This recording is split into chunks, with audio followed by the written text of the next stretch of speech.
Good afternoon, everyone. My name is Alan Parton, and I'm the Vice President of Client Relationships here at the Association of ERGs and Councils, as well as its parent organization, PRISM International. I'd like to thank everyone who joined us today for this 1-hour Association of ERGs and Diversity Councils Leadership Academy webinars on addressing cultural competency and how it aligns with unconscious bias. So this webinar will be expanded by about an additional 30 minutes or so, so that we can address any of your unanswered questions or posts during what we like to call our after show. So if you'd like to go ahead and join us for the after show, you don't really have to do anything any differently. Just remain on the webinar, and then the after show is going to begin immediately following this session. I'd like to send out a very special thank you to our association members as well as our corporate sponsors. I'd also like to thank Philip Berry, who is one of our hosts today for our webinar. As many of you probably already know, Philip is the Executive Director of the Association of ERGs and Councils. And Philip has lived and worked in about 60 different countries where he gained very extensive experience in providing executive coaching and consulting in a variety of areas, including personal branding, talent management, leadership training, innovation, organizational effectiveness, as well as global diversity and inclusion. As the former Vice President of Global Workplace Initiatives and as a corporate officer for Colgate-Palmolive, Philip led the company's effort to attract, develop, and retain a very diverse workforce. He was responsible for developing, implementing, as well as evaluating diversity and inclusion strategies for them on a global basis. I'd also like to thank and welcome our other session host, Miguel Valenciano. Miguel is a well-known and recognized nationally and internationally speaker for his extensive work in the areas of diversity and inclusion, as well as cross-cultural effectiveness. He is a very dynamic and energetic facilitator, and he has worked successfully both from a private and public sector standpoint. Over the last several years, Miguel has developed and facilitated hundreds of training programs on several continents for a variety of kinds of organizations, many of them being Fortune 500 and Global 1000 organizations. I certainly invite you to visit our website at prismdiversity.com, or please also visit us at ergcouncil.com to learn more about Philip, Miguel, PRISM, as well as the association. Okay, thank you very much. Really appreciate the introduction to the session, and also appreciate the fact that we're able to have Miguel with us doing this particular presentation. What I'd like to do is just to briefly lay the groundwork, and then we'll get into the meat of this conversation. So before I do that, what I want to explain is why is this important, and then after we talk about why this is important briefly, then we're going to connect the dots between the issues of cultural competence and then understanding how unconscious bias connects with that. And then later what we'll do is to talk about how we can assist you to engage in further discovery with these two particular issues, and also, quite frankly, we're looking very much forward to the after show where we'll be able to engage in a conversation with all of the individuals who are on this particular webinar. One of the things that we have discovered, and it's nothing new, but it's something that's extremely important to all of us who are in the diversity area, is that organizations are becoming increasingly globally diverse. And by globally diverse, what we are understanding is that when we look at the issues of diversity, whether you're in a profit or not-for-profit organization, in the United States, we have to understand the global context that we're operating in. We have to understand that there are populations that we have to deal with all around the world. And years ago, that wasn't something that we really understood as much. But now we are really beginning to understand that a lot more. And we understand it from the standpoint of looking at the whole area of communication. And communication with impact is really what we're looking at. A number of people feel that they communicate well, but just because you speak another language, which is very good and is very important, but it doesn't mean that you understand the totality of what it takes to communicate with impact. And communication increasingly is what is making the competitive difference for individuals who are in organization. It's the soft skills that are making the hard case for enabling individuals and organizations to increase their capabilities. One of the things that we find is that many individuals will hire people from different sectors around the world and the United States, different professions, and we're always looking for individuals who are smart. But increasingly, being smart is not enough. We are beginning moreover to move to points where the interpersonal framework is important. So we're moving from IQ to EQ, but EQ is not enough. We need to understand the cultural quotient. And the mastery of that is really what makes all of the difference, is what enables individuals to be successful in whatever framework they're operating within.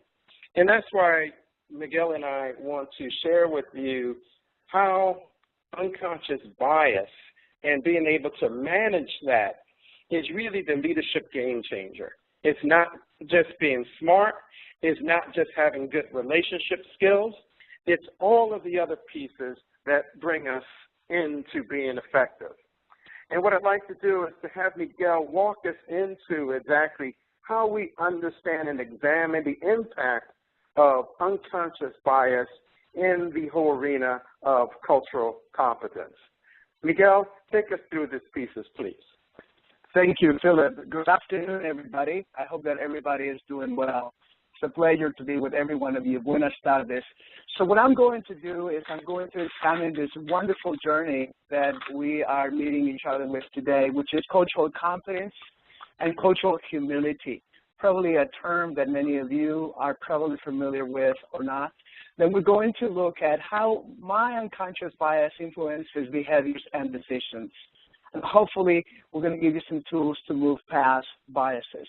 A couple of disclaimers today, and perhaps to start creating trust so that we can indeed get into this piece from a very authentic way. I will tell you that I am biased, and it doesn't make me bad. It makes me human. It's once I know what those biases are, it's understanding how they manifest in my decision making. And secondly, just because I'm linguistically and culturally diverse, it doesn't make me an expert on issues of cultures and unconscious bias. So with that, we have now a particular map all over the world that is showing some trends. Philip just alluded to many of these. This is the first time in history in the United States that we have 4 generations working together. And that creates potential cultural collusion, misunderstandings in the workplace. At the same time, we have employee and client expectations. People have a preference to do business in different languages, and also they have an expectation of being understood in terms of their cultural etiquettes and mannerisms. Not only that, but unfortunately we have a lot of diversity disparities going on in the workplace and also in many institutions such as hospitals. And then obviously we want to keep on improving the quality of services that we provide to everyone. So I would like to start with this concept of cultural confidence and also cultural humility. And if you notice that picture, that the picture is worth 1,000 words, is we are all this in this together, and I'm meeting you in your journey. So it doesn't mean that my journey is better than yours, nor that yours is better than mine. So we're going to start with some questions, and we're going to have you answer these 3 questions, and we're going to give you some time for you to give us an answer. So Alan, can you please give us instructions? I will. So the very first question we have, as you can see, number 1, I'm going to open a poll that will be located to the right of your screen. And there you will see the question as well as the 3 potential answers. So please, we're going to take just about 10 or 15 seconds. If you would please key in your answers, and then I will share kind of the results of the 3, which one has been the most popular with Miguel, before we move on to our very next question. All right. Let's see. Looks like almost everybody has voted. We're getting closer. Let's give it just about 5 more seconds. If you're on the fence, please go ahead and just make a selection now. Okay, let me go ahead and close the poll. It looks like at least for question 1, Miguel and Philip, it looks like B, 30% received the most votes, and then coming in second was 52%. Let's move on to the very next question, if that would be okay. Should all see it, same process that we just followed. Please go ahead and select your answer to question 2. Select either A, B, or C. Again, we're going to take just about 10 seconds or so to allow you to process that info. Okay, got a lot of responses coming in. We're almost there.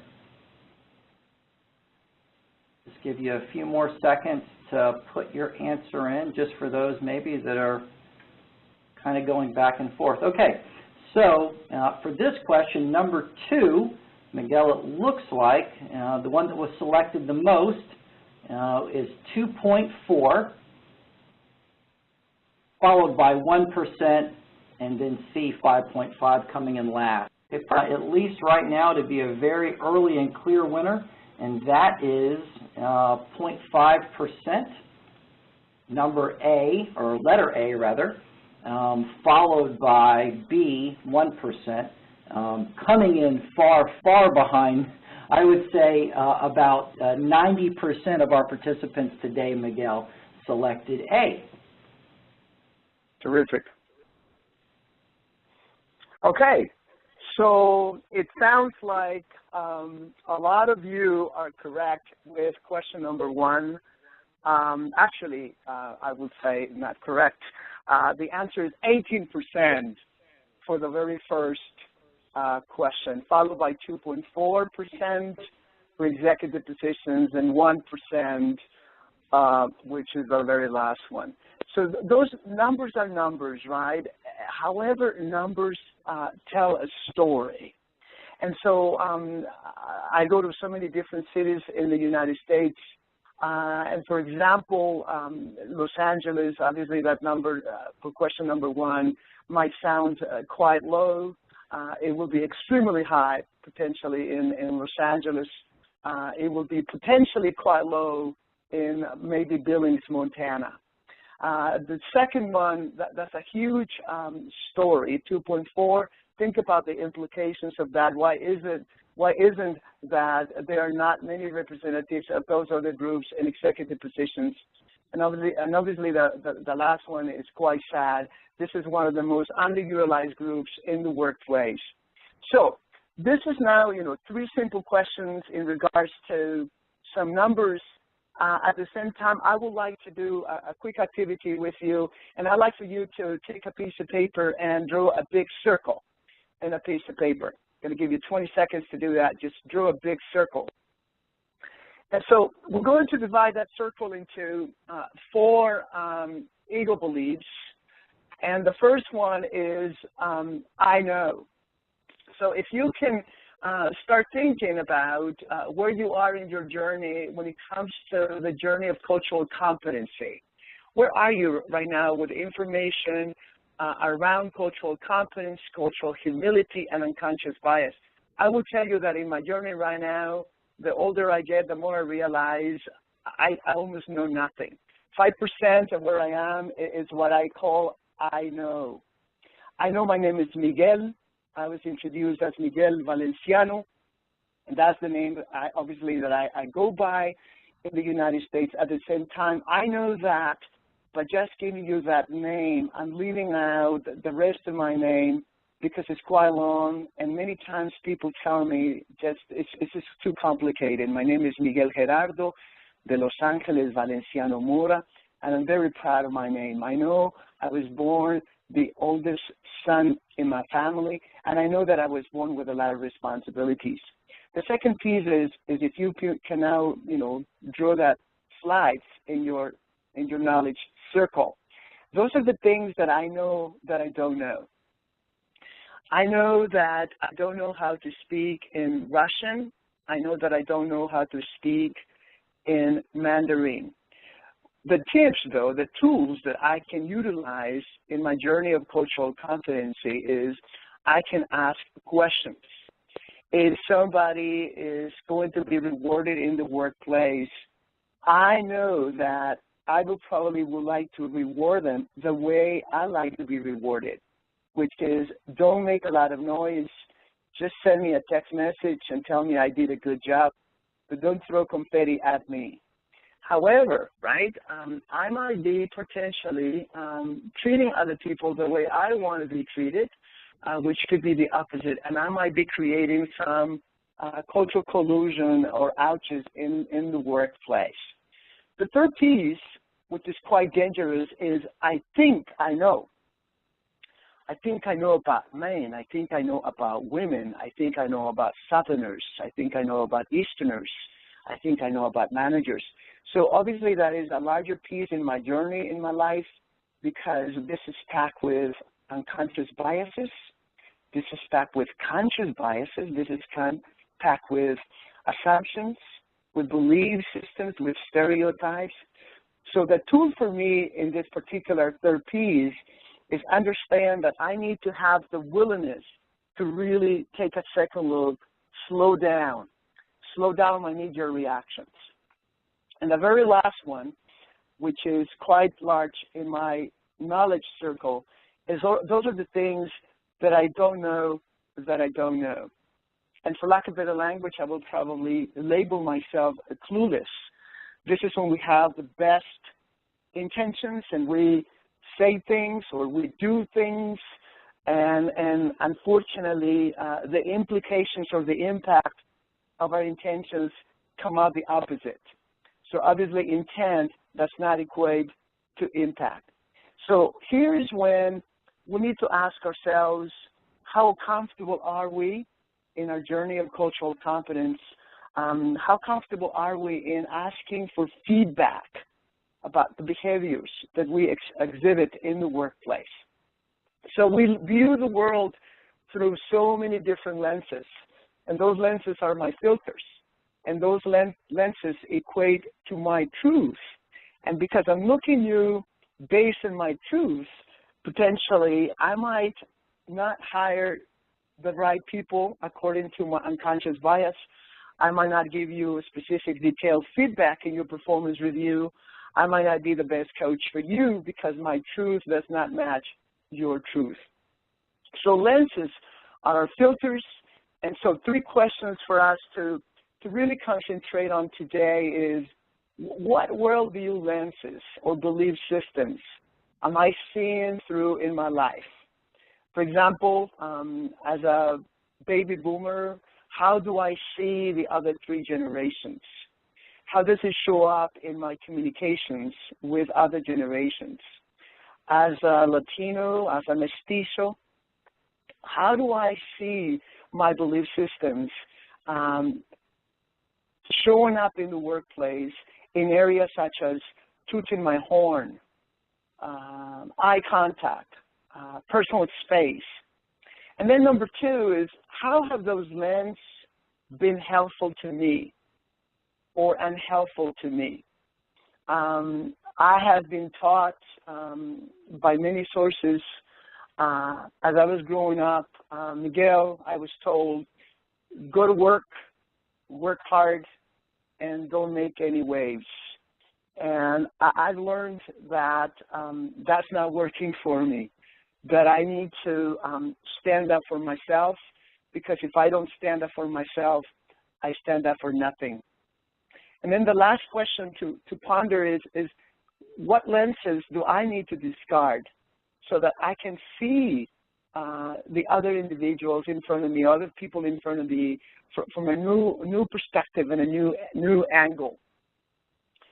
So now it takes me to this concept of cultural competence, and then I'm going to address cultural humility.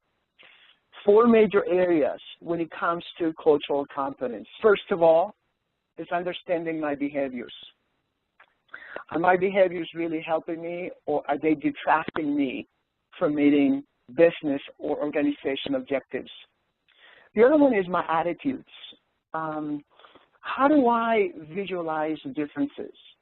Do I have this concept of, treat everybody the same, or do I really slow down and understand that not everybody wants to be treated like I am treated? Policies and procedures and practice. Do we have employee resource groups? Do we have opportunities for people to come and voice their opinions about diversity and inclusion and unconscious bias in the workplace? Do I lead by example? Do I see leaders leading by example? Do they really understand, the concept of cultural competency? Does everybody have their elevator pitch when it comes to, a client comes to you and asks you, is cultural competence and cultural humility important to your organization? Do you have your 30-second elevator pitch? So cultural competence then is for me an opportunity to slow down, to suspend judgment, to set aside my own set of expectations as to how people should interact. It also requires me demonstrating my behaviors, my attitudes and policies and practices to work effectively across cultures. Now, that potentially sounds very easy to do, but I will tell you that one of the ways that I keep struggling with is learning to unlearn some of the messages that I have received. For example, if you notice in that circle, there's just a few examples of areas that have taught us to be the person who we are today. Again, it doesn't make me bad, it doesn't make me good, it's just who I am. There's no judgment. Communication, am I direct, indirect, or a storyteller? I was taught, basically the behavior of not making waves, so my communication is maybe perhaps speak indirectly. So instead of maybe telling Philip is cold in the room, I might ask him indirectly, don't you think it's cold in the room? And if I were a storyteller, I would probably tell Philip a story about a time when I was in Alaska. And I would go on and tell him that it was minus 40 degrees, and I would, keep on maybe sharing a story with the intention that through my story, Philip will understand the message.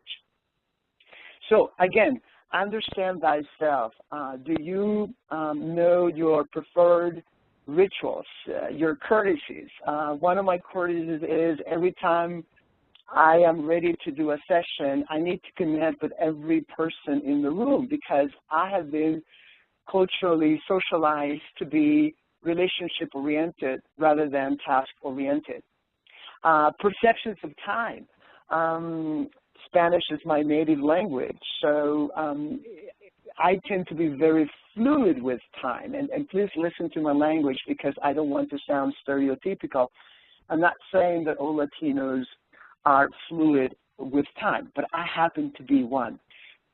In the workplace, I am very, very fluid, so 8 o'clock is 8 o'clock for me. In my personal time, 8 o'clock doesn't necessarily mean 8 o'clock. For those of you who speak Spanish, how would you translate, I missed the plane? Well, in Spanish, we say, the plane left me. So in other words, this kind of blaming, the driver or the pilot for not waiting for me. So all these messages manifest themselves in our behaviors. And so culture is extremely beautiful and extremely complex. It is a total way of life. It's learned. My grandparents, my parents, the people who play a major role in my life transmitted me messages that I repeat generation from generation, and it's extremely multi-layer, like a beautiful, iceberg. People do not really necessarily hear me say in the office, in the workplace. They don't hear me say, for example, I'm about to practice my core value of respect, and I'm going to shake hands with you, and I'm going to hug you. So I just, show up and shake hands and hug you. They don't understand that on the bottom, below the waterline in this iceberg, my culture is really shaping my beliefs, and my value system is influencing me to be the person that I am. So when we have these icebergs colliding, we have cultural collusion. So this is now where the area of unconscious bias needs to be aligned with cultural competence. You probably have heard the term cultural humility. Well, I can be culturally competent, but not necessarily culturally humbled. Cultural humility is when I constantly reflect on the way I am, in the way I show up. Is understanding why when I am at the grocery store and I'm about to pay for my groceries, why do I have tendencies to go to a particular cashier and not others? Or why is it that when I'm sitting down in an airplane, I'm sizing people up, and I have this tiny little voice in my head that tells me, sit by me or don't sit by me? It's understanding that I have biases. Many of them are conscious, some of them are unconscious, and I'm not afraid to talk about them because it doesn't make me bad, it makes me human. It is about taking responsibility for my interactions with others. It's constantly asking myself for opinions of myself.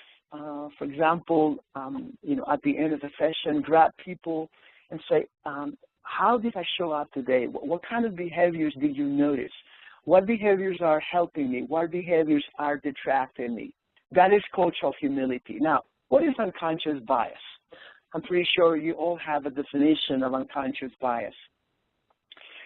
Biases are attitudes that many times they show up in a very automatic way without me being aware. The example again of in the plane sitting and waiting for people to come and sit, and I have a tendency again to quickly decide, okay, don't sit by me because you might look like a talker, but unfortunately the person has not even opened their mouth. So why am I thinking that they are a talker, right? So we have, in our lives, we have been exposed to potentially, examples where you and I have been probably driving our car in a particular neighborhood, and you quickly catch yourself locking the door with your elbow as you keep on driving when you go by a particular neighborhood, right? It is recognizing that, okay, where is this coming from?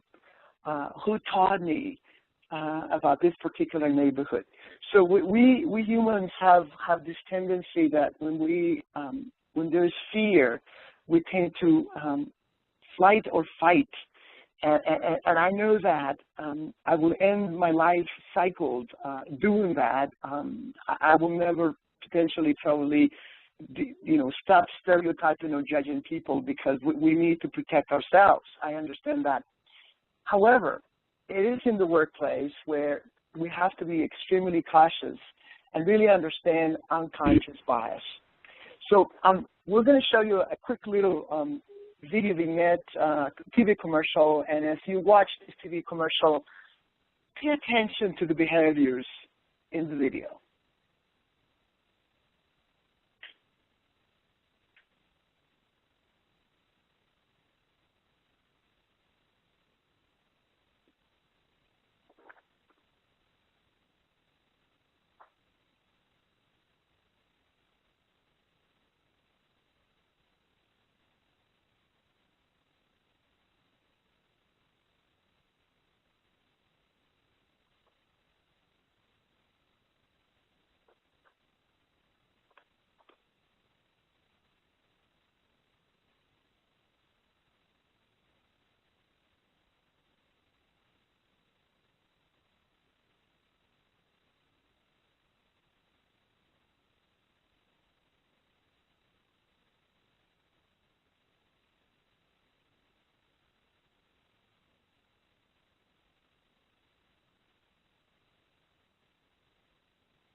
So you probably, like me, you probably witnessed some of your biases showing up as you watch the video.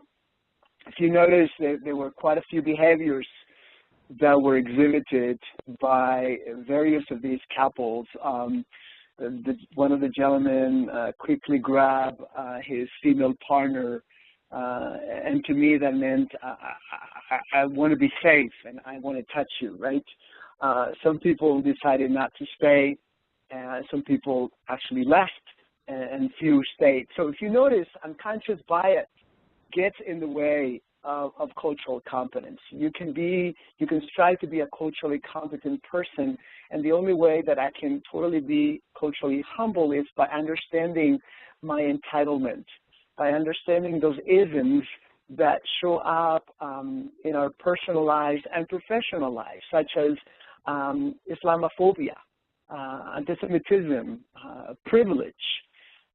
Every day I get up and I am privileged. I have food in my refrigerator. I have an able body. I don't have to worry about how am I going to get out of my bed. And at the same time, I am aware that all these isms keep showing up one way or the other. And if you notice, there is one, microaggressions, and this is one particular term that we keep on hearing people talk about. The implications of microaggressions, those are, daily unconscious acts that devalue, that hurt, that discourage people, impacts morale, impacts productivity, is received repetitively.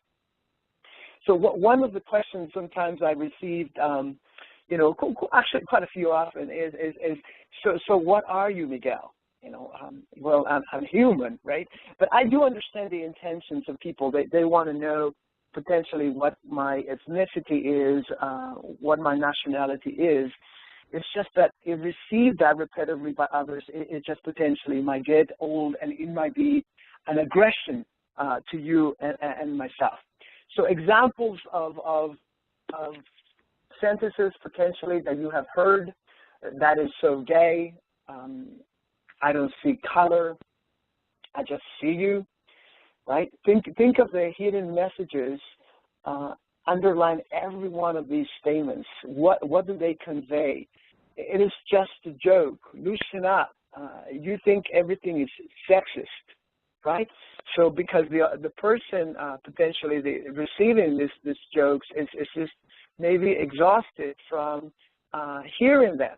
And the other one is racism doesn't exist. So those microaggressions, will help us really connect with stereotypes. So I would like for you, as I read these six sentences, ask yourselves, do I categorize whole groups of people together without regards for the individual? So go ahead and say, yes or no, this is food for thought. I know potentially that I've caught myself many times saying many times, those kids are. What do I mean by that? Where is this coming from? Do I describe or depict individuals in stereotypical terms? The other day somebody asked me, where are you going next? And I mentioned where I was going to go, and very quickly I slept and I mentioned, a term. Oh yeah, those people are really warm in that particular state. Number 3, do I consider individuals as exceptions to the rule if they do not fit my stereotype? And this is one that sometimes I have been the recipient and the giver. Sometimes people have said, you're so articulate to me. And I said, well, thank you. I've been learning English since I was 25. That's when I took my TOEFL exam at the university to be accepted into graduate school. The intention is that they want to give me a compliment, but the implications of that is very dangerous because it's undermining the ability to work with others harmoniously, implying that I'm not like the rest of Latinos. Number 4, do I deny individuality to a person because of his or her behavior doesn't fit my stereotype? So how many times have you and I caught ourselves doing that? Do I label or judge behavior rather than describe it and seek to understand? For example, I might say, all Asians are good at math. Have I caught myself doing that? And the last one is, do I expect an individual to be a spokesperson for everyone in the group? For example, Miguel, what do Latino people think about, this and that? So one way for me to really manage my perceptions is by, on an ongoing basis, have the willingness to manage my filters. And so 6 steps. I like to give you this wonderful tool. It's 6 steps for managing filters. Number 1, acknowledge that stereotypes exist. I give you many, many examples already around that. Think of, perhaps stereotypes around people in your organization, people in various departments. HR people are, or engineers are, nurses are, whatever the group that you belong to. What have you heard about that particular group? And then this is now the area where it requires a lot of cultural humility, which is in number 2. This is identify the unconscious biases that you have learned and internalized. So, for example, I remember one time years ago when I was a kid, I remember one phrase one of my grandparents said to us kids. And I have, learned to unlearn that particular phrase, and I'm still working on it. At my age, I still, it shows up in many interesting ways that I need to really slow down and go to step number 3, which is pause. Slow down your knee-jerk and take a second look. Things are not the way you and I probably think they are. And I usually, when I'm in front of others, I use, you don't see me now, but I am 5'7½", and I'm very proud of the half. And I've been traveling in airplanes, for 21 years of my career. And I can tell you that most of the time in airplanes, I cannot tell you how deep the compartments are to put my luggage, right? People taller than me, they always make fun of me. They say, can you see it? It's right there. But because it's my blind spot, it's my scotoma, I don't see it.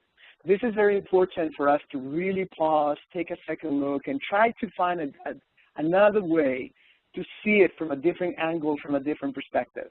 And then number 4, which is remove the judgment and describe the behavior. I'll give you a personal example here.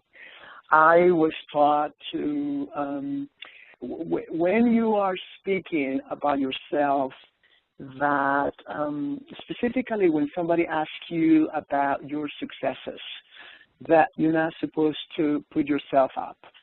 And so in job interviews for various contracts, when we write RFPs and I'm selected to go and be interviewed by the potential client, the question is, Miguel, are you going to be able to handle this job?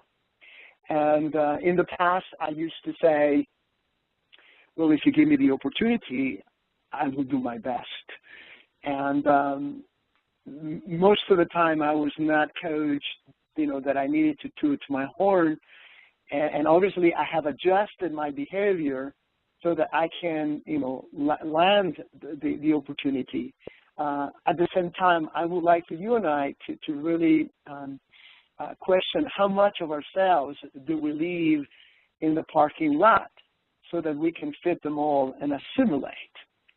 And so what it takes is in this process of cultural humility and cultural confidence is we need to learn more about the group that I am stereotyping or the individual that I'm filtering. I love a quote by Abraham Lincoln. He said, "I don't like that man. I want to get to know him." And that is the spirit of number 5. And that is the spirit of cultural humility. It is a constant journey of self-critiquing and introspection. And now this is where the rubber meets the road. Choose behavior that enhances the relationship. And the behavior here is, maybe in the workplace, hiring. Who am I going to hire? I have the best 2 candidates. Who am I going to hire? Do I really understand the implications of, my biases? I know that I have in my head potentially 2 types of biases. One is my affinity bias, which is I tend to ignore the negative traits of a group of people, and I sometimes concentrate on the faults of those that I do not know. And then the other type of bias that I might have is what we call confirmation bias. And this is when, we look for pre-existing perceptions about a group of people, and if they display that particular behavior, then I confirm the bias. And so how do I choose behavior then that enhances the relationship? Well, I need to recognize that biases exist. I need to recognize when and where and how this impacts my decisions.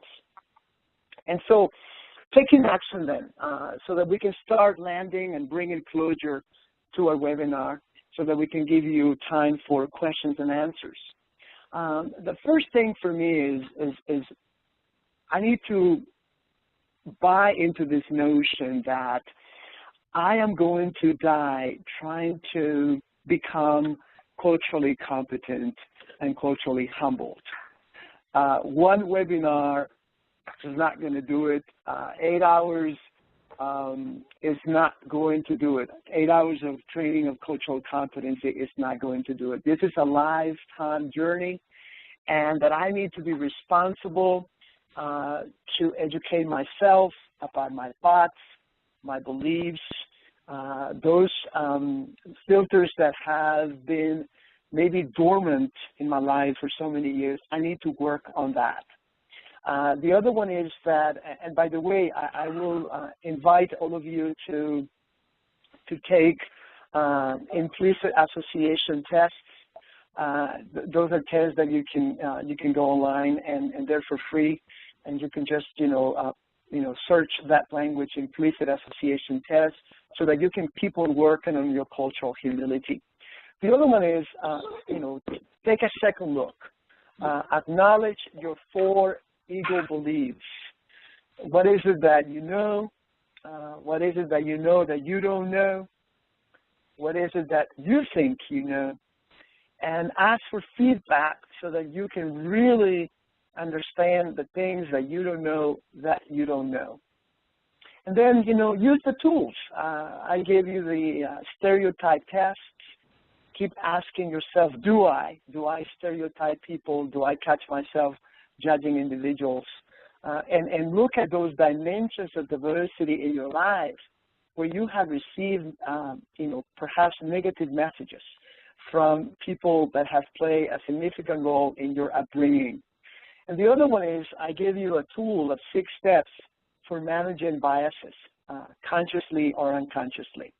And then, the last invitation is to take at least one implicit association test so that you can keep on working on yourself, your self-critiquing, and your introspection. So I do believe in hope. I love this quote, in the pursuit of knowledge, something is added every day. In the pursuit of enlightenment, something's dropped every day. And that's by Lao Tzu. So I am going to stop here, and I'm going to send it to Alan or Philip.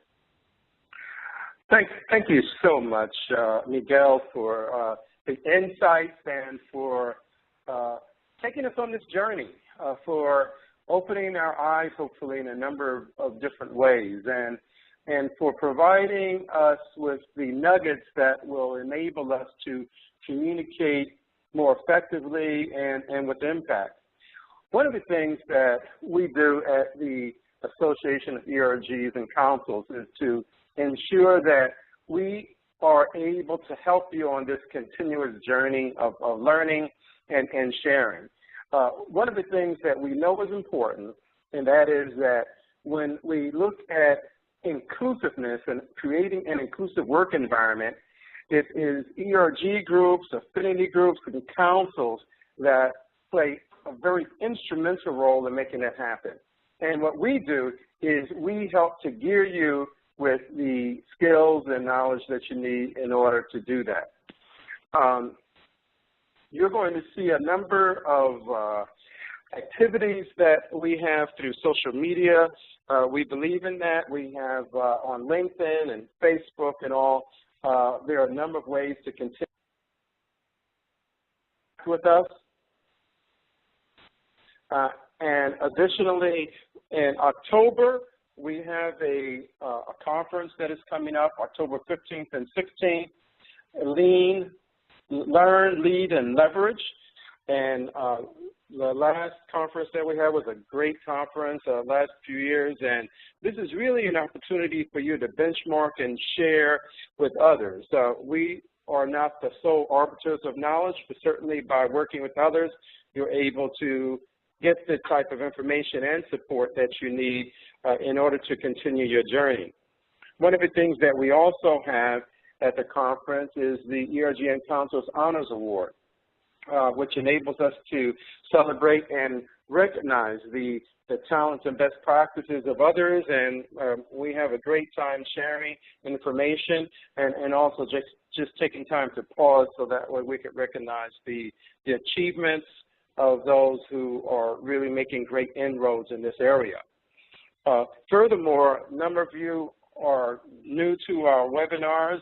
Some of you have participated in quite a few, but every month we have a webinar that will enable you to increase your effectiveness. In June, 10 leadership principles. July, increasing your impact with innovation. Delving in more on healthcare also in July. Increasing your business impact in August. And furthermore, we're going to have a focus on women in September. And, of course, October is our conference. But then American Airlines also will talk about what they are doing in the whole area of faith-based groups and how they impact business results. In addition to that, we have a number of other events we call our Diversity, which is going to be in Boston, also in the Houston, Dallas area.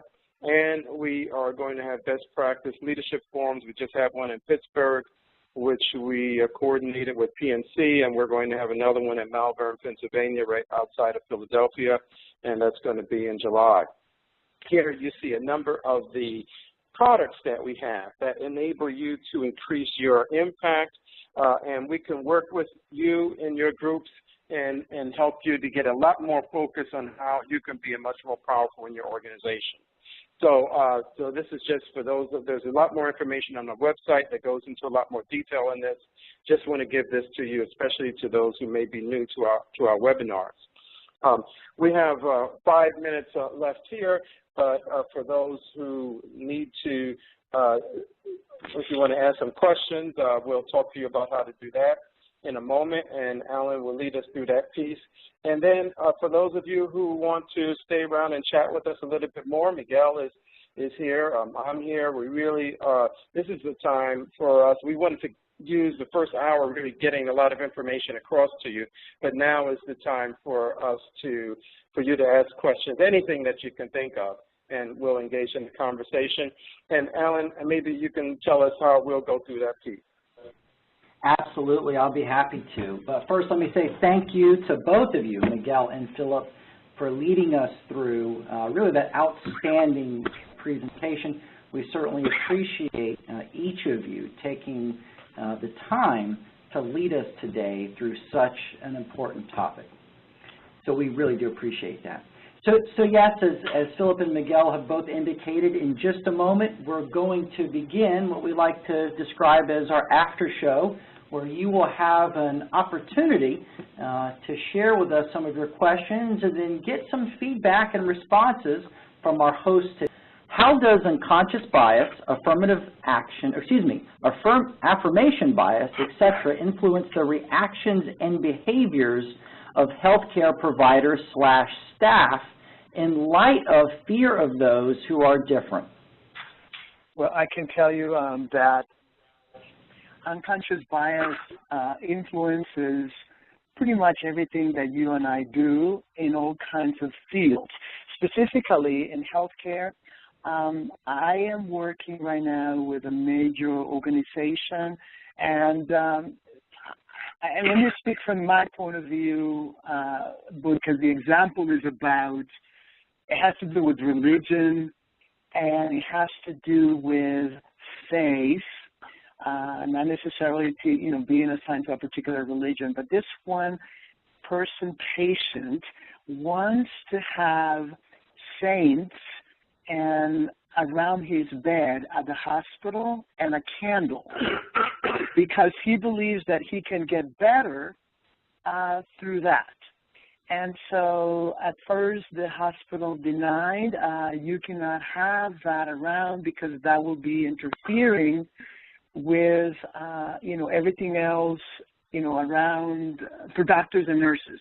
So bottom line is, after the employee resource group from that particular hospital got a handle of that scenario, they decided that the policies and procedures were going to change, obviously for security purposes or safety purposes. Instead of the candle, they allow the patient to have a battery candle. And the little pictures of saints like Santa Maria or St. Mary, that the person was able to have that, but not displaying it on top of the little table by the bed, because that's where all the instruments and stuff go on the patient. So many times, because we are afraid and we don't know about how to go about reacting to a particular difference, we might quickly deny access to an individual. This is what cultural competencies requires, not only attitudes, but also understanding practices and policies. Thank you. Philip, anything that you might add? No, I think that the one thing that Miguel is talking about and what we find best practice organizations doing is trying to be inclusive. And by being inclusive, not holding as sacrosanct any policies or procedures that one has, but looking at what was the real intent of that policy, and is there a way to accommodate the beliefs and even practices of others, so that way you appear as a more proactive and a more inclusive, culturally competent organization. I mean, it's extremely important because in healthcare, one of the things that doctors are discovering, nurses and other practitioners, is that anything that we can do that can increase that individual's mental and therefore spiritual capability to improve their health, we ought to go for that. We ought to try to incorporate that.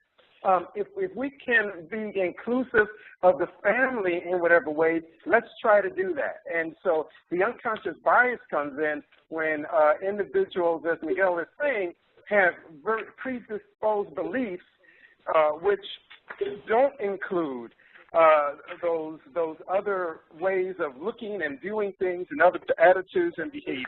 To perhaps explain a little bit more the theory of microaggression and its effects on morale, its relationship to gender communications, and ways to handle that kind of behavior when it has been directed towards yourself, let's say.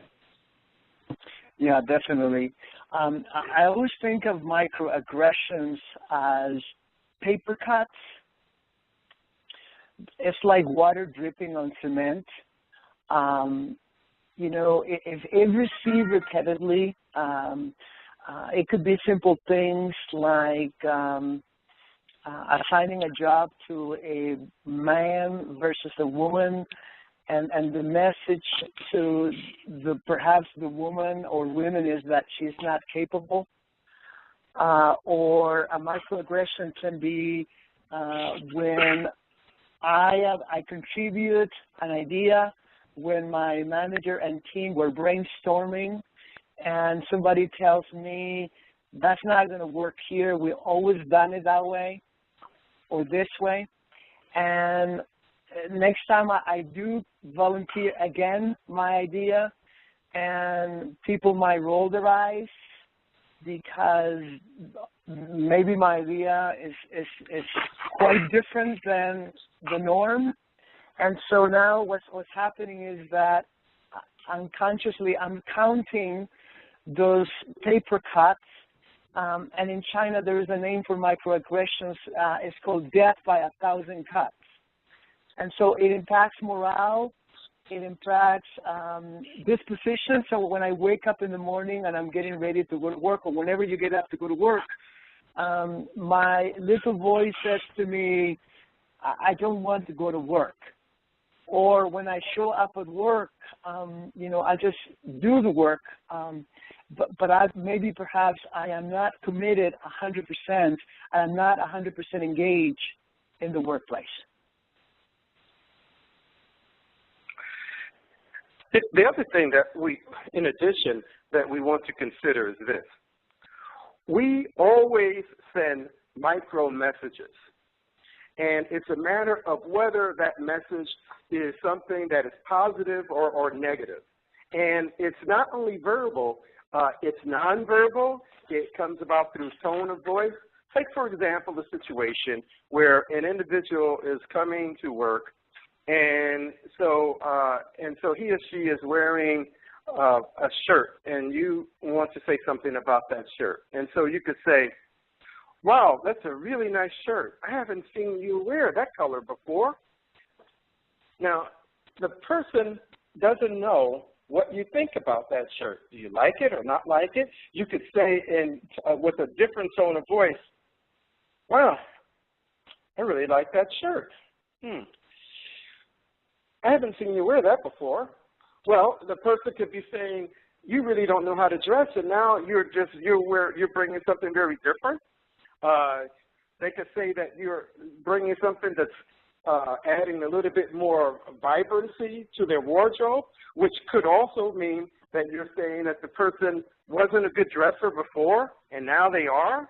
I mean, there are so many things that could be implied. And what we have to think about with a situation where there's a micro message is that as a communicator, you communicate one thing and you might have a certain intent, but the impact may be different. And so you don't always know what that impact would be. And so you just have to be very conscious about all of the ways that you are sending across a message to an individual. And in fact, based upon how you are delivering that message, it can have very positive or a very negative type of an impact on the person. Yeah, one of the examples that I hear from most Asian Americans in the United States is when people assume that they are from another country.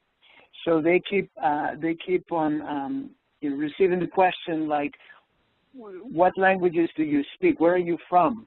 So that the hidden message of that microaggression is that you are foreign in your own country, right? Or when we hear things like, you don't act like a normal black person. You don't act like a normal, woman or a man. And then the person might add, you know what I mean, right? Or when somebody says, no, where are you really from? Implying that you don't look like somebody from the United States. So those can be, if received repetitively, right? Those are indignities, whether intentional or unintentional, that communicate hostile, derogatory, or negative slights or insults towards others or marginalized populations. Philip or Miguel, how would you give feedback then to a manager when there is perceived bias, for example, in assigning projects or promotions or being given visibility? Definitely. That's a great question. We always get that question in most of our sessions. The first thing is to recognize potentially where the manager is in that in that knowledge circle. Maybe the manager is operating under DK. He or she doesn't know that they don't know. So the first thing that I ask is that we assume positive intent. We are good people. Most of us don't plan to hurt others. It's just sometimes we say things, right, that come out wrong. So the second thing is to share the impact of the behavior with the manager. And so this is when you might sound like this. I have some feedback that I would like to give you. Are you comfortable if I give you some feedback? So you ask for permission because the whole intention is to preserve the dignity and respect of the other human being. Say, I have noticed that in meetings, when I have a new idea, I am being told by you that that's not going to work here. Can I share with you the impact that is creating on me? When you say things like that, when you do things like that, I start doubting. I shut down. My morale goes down. It makes me feel like I don't want to come to work. And then create a dialogue now about what you can do together to diffuse from going to that place. So can I ask you with a lot of respect that you diffuse saying things like that? So instead of saying that's not going to work, can you tell me, say more? Can you expand more on that particular idea? Now, this is going to take me to a behavior that I have noticed in a lot of organizations, and that is avoidance of addressing conflict in the workplace. This is when the cultural competency comes into place, because I might come from a culture that says don't make waves, so I will not even attempt to approach my manager when he or she is creating those negative impacts on me. So this is why it's important to really understand thyself so that you can understand others. Well said. And connecting that to one of the concepts that you spoke about earlier, Miguel, what's a good way to figure out, in terms of knowing yourself, what you know, what you think you know, what you know, and what you don't know you don't know? Yes, you know, with me, with I know, I always have to go to all the layers that have given me or have programmed me culturally.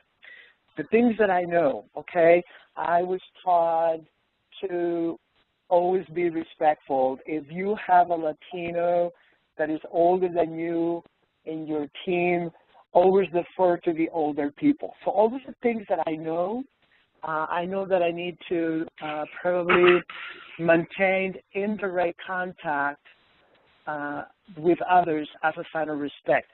Once I know that that is my layer, I need to start thinking about the implications of that. Well, in the U.S., for the most part, it is direct eye contact is the norm for a lot of people. And when I say the norm, I am thinking about between 55 to 87% of the population, right? So if you see if you visualize like a bell curve, 55 to 87% is in the middle of that curve. So if I am outside that norm of that curve, I need to now start teaching or coaching people about my culture so that when I am being perceived as disengaged because I'm not participating in a meeting, it doesn't mean that I'm not participating. It means that I am culturally, I am operating from a place of, being silent, being reflective. I'm honoring the different cultures in my group so that I go to, okay, what is it that I don't know? Well, I don't know how to treat my colleagues. I don't know how to talk to my manager. Well, what do I need to know about that? And then I think I know, this is where, the majority of me resides.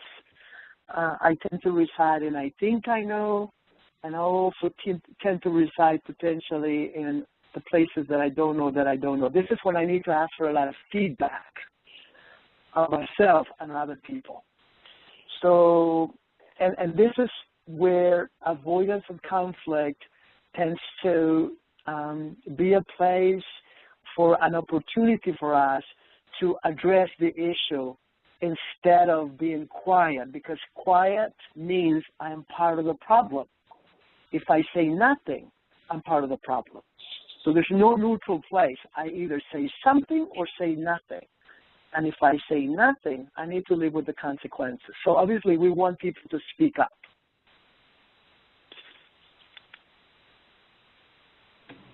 What recommendations do you have regarding conducting an internal cultural competency assessment, corporate-wide? Yeah, there's a lot of tools out there. Many of them are quite good. Some of them are quite costly as well. I always think that one of the best ways is to create one that works really well for the organization. Have focus groups, maybe pose some tough questions that will help create a dialogue and acknowledge the elephant in the organizations. Sometimes there are some tools that don't address those. So it can be a combination of an already developed tool and maybe with one that has been created by the organization.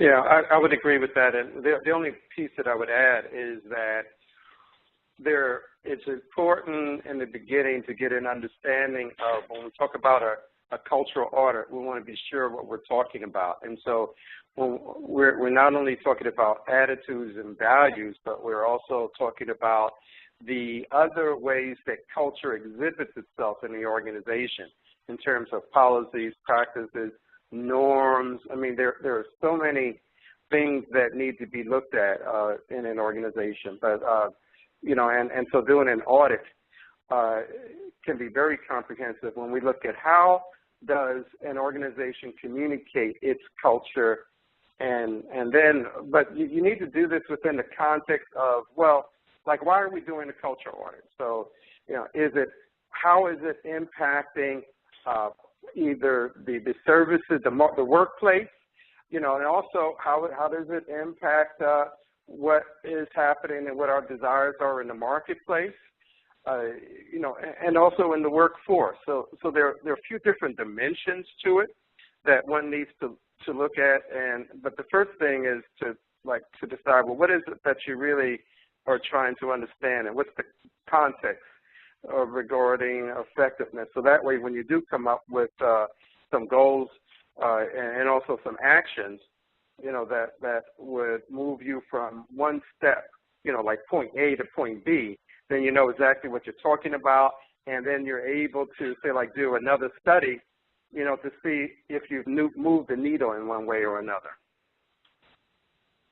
A few other questions that we have left. One of them, Miguel, was a request if you would be willing to walk us through the 6-step tool again. Of course. And I will take us to that slide.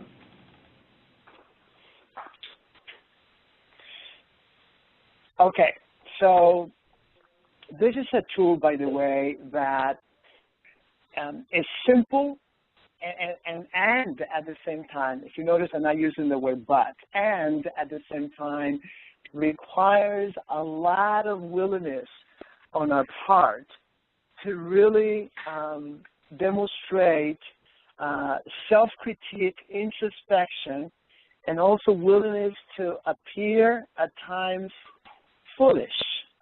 Something that I perhaps didn't say earlier, unconscious bias and cultural competence and cultural humility requires obviously cultural knowledge.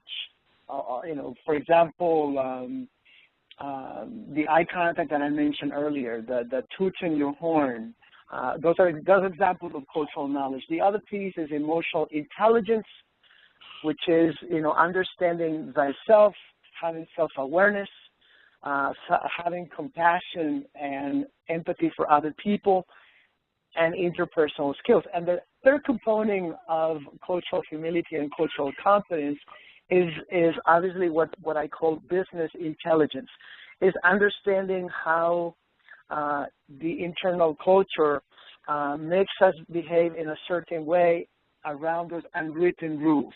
Now, having said that, this is a tool that will help us in our journey of cultural competence and cultural humility. First of all, acknowledge that stereotypes, biases, you know, unconscious or conscious exist. My neighbor the other day said to me, "Where are you going next?" And I mentioned the place, and she didn't say much, but she rolled her eyes, and then she said, "Those people." Okay, implying from that particular geographic location. So those are two examples of microaggressions when she rolled her eyes, and then she says, "Those people," with that kind of tone. Now, I need to go now personally to step number 2, which is, this is what I need to understand myself. So what are some of the biases that I have learned, that I have internalized? So now this is when you have to walk back when you were growing up. What messages did you receive from all walks of life? How would you condition and program? For example, if you attended a particular church, what messages did you receive, you know, in regards to your religion and other religions? If you were the middle child, if you were the oldest child, the youngest, what messages did you learn, did you internalize? I will never forget, one of my school teachers said to me, "Don't play with those kids." And I was extremely confused because obviously I wanted to play with all kids in my class. And when I said, why not? She said to me, because they don't have a nice family. And me, trying to create dialogue, obviously I did not look at the teacher's eyes because of respect. I said, but they have a nice mother. And she replied, of course, there's no father in that family. So she taught me very early on in school, my teacher, my figure of authority, that a family consists of a mommy and a daddy, not a single mom, not a single dad, not two daddies together, not two mommies together. So this is where I need to identify my own biases, what I have learned, what I have internalized. Now I need to go to number 3 and pause. Take a second look. Let's say that you have biases towards people with body piercings and tattoos or, purple hair, whatever that is. Pause and take a second look. Let's say, and now position a particular individual in a context. Let's say interviewing, and if the person is answering questions to you, and all of a sudden, they roll up their shirt or blouse, and you see body tattoos coming out of their arms. What is that saying to you? Take a second look, and then remove the judgment and describe the behavior. It could be that I'm talking to you, and I'm talking, I'm physically, I'm very close to you, and I'm in your bubble. Don't say things like Latinos are pushy and aggressive, or don't say men are Latino, or Latino men are pushy and aggressive. Describe the behavior. Just say, when Miguel talks to me, he tends to stand closer to me. And then learn, ask me questions. I noticed, Miguel, that you stand very close to others when you talk. In my culture, that means trust. It means I'm enjoying you. I'm enjoying the conversation from a place of being colleagues. This adds to the I belong in this team. It adds to my morale. As a matter of fact, if I stay distant from you, that means I don't trust you. And then choose behavior. You don't have to stand closer to me. You don't have to touch my arm when we're talking.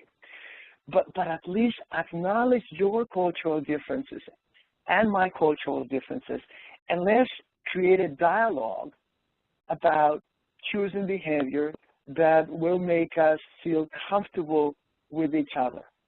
It could be maybe that you don't understand my accent and you want to bring it to my attention. It could be maybe that I talk too slow or too loud, and maybe, it's hard for your ears. Or maybe that every time you ask me a question, I go to that idiomatic expression, I beat around the bush and I don't answer directly. So this is where I see personally in my work around the world that we're not having that dialogue, the deep dialogue that needs to take place. Sometimes we pretend, that the cultural issue exists, but in my head, I know that you know that I know that we know. And so we pretend that everything is okay, and we don't talk about it. So this is one way. This 6 steps is a wonderful way for me. It works for me. I use it all the time, personally and professionally. So I hope that those of you who asked the question that probably through my examples, I conveyed the meaning of this. Thank you. Very helpful. Thanks, Miguel. And we have time for one more question, but we had a question earlier on healthcare, specific to unconscious bias and cultural competency, and I failed to mention a really good resource, and it's a book called Why Hospitals Should Fly, The Ultimate Flight Plan to Patient Safety and Quality Care, and it deals with a lot of issues of both unconscious bias and cultural competency, written by John Nancy. Again, the name of the book is Why Hospitals Should Fly. and we highly recommend it. Now, Miguel, you made mention of the need to have a high-quality cultural competency, I believe you called it elevator speech earlier.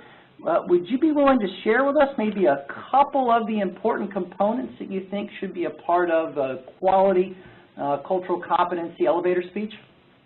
Definitely.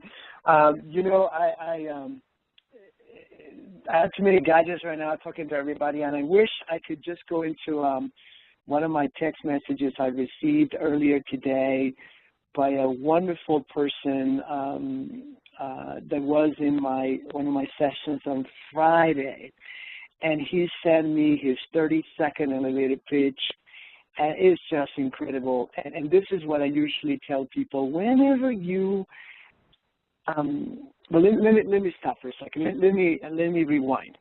I believe, and this is my opinion, this is my bias, perhaps, that a lot of people understand cultural competency cognitively, okay? For example, attracting purchasing power, making sure that we provide outstanding client service and customer service. People intellectually get cultural competency.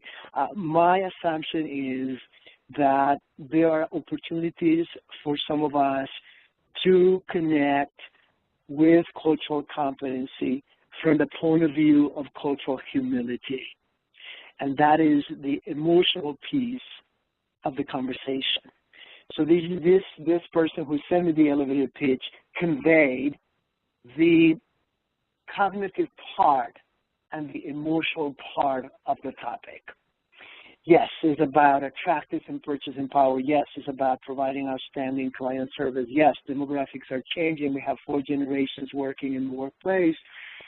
Normally, people don't stop and say, well, it's because I need to work on myself.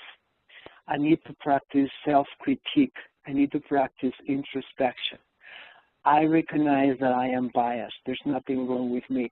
That's the part that an elevator pitch should have, because the other part, you know, is very understood. I'm pretty sure every one of us in this webinar today, you know, probably connects to both of these very well. You wanted to be in this particular webinar, and you know that says a lot about your heart and your head.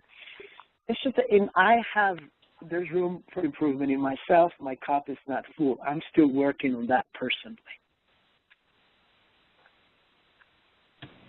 Very helpful. Thank you, Miguel. As always, your stories and explanations really help to drive the point home. Well, we are at the point where it's time to conclude our after show. I think we went maybe over by just about a minute. What a great after show we had today. Lots of participation. We really value and appreciate your engagement with us. We also really do appreciate both Miguel and Philip for taking time out of their day to lead us through such an important topic during both the webinar and our after show. So much appreciation to both of you for a really wonderful presentation again today. Thank you very You're much. welcome. Thank you very much. Gracias. And we, of course, we're happy to have all of you join with us today for our webinar and after show. Please do feel free to contact us if you have any questions or if there's anything that we can do to support you or your efforts in any way. Again, you see our contact information on the screen, but for those who may be joining us audibly only, our phone number again is 866-220-6370, or please feel free to reach us via email at info@diversitycouncil.com. Again, info@diversitycouncil.com, or again, please feel free to visit us on our website, which is ergcouncil.com. Thanks again, everybody, for your participation. We really enjoyed our session today, and we look forward to connecting with each of you soon. Take care and have a great day.